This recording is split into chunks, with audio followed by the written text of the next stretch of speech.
Reazzjoni pożittiva l-implementazzjoni ta' politika fejn fil-ħabs persuni transgender se jkunu rilokati għas sezzjoni li fiha jħossuhom komdi skont is-sess tagħhom.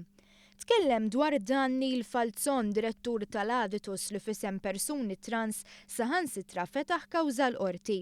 Ifisser li fl-aħħar persuni transgender li qegħdin il-ħabs jistgħu jgawdu mill-fatt li l-awtoritajiet ħajrikonoxxu l-ġenru tagħhom mhux biss skont l-ID card imma kif huma jesprimu ruħhom fil-ħajja. Falzon tkellem dwar kif qed naraw dak li hemm fuq il-karta jkun attwat u kif permezz ta' din il-politika pajjiżna għamel pass ieħor il quddiem fil-qasam ta' drittijiet ċivili. Huwa żvilupp importanti ħafna. Il-liġi diġà kienet u għadha waħda mill-iktar liġijiet tajbin jew fid-dinja dwar dal-affarijiet, il-policy tkompli ssaħħaħ il-protezzjoni legali għal dawn in-nies li għandhom bżonn dit-tip ta' protezzjoni. Innotajna kif fl-aħħar ġimgħat persuni transgender fetħu protest ġudizzjarju l-qorti fejn ilmentaw li kienet qed issir diskriminazzjoni magħhom. Dan seħħ fl-istess waqt li l-gvern kienet jaħdem biex iniedi din il-policy ġdida.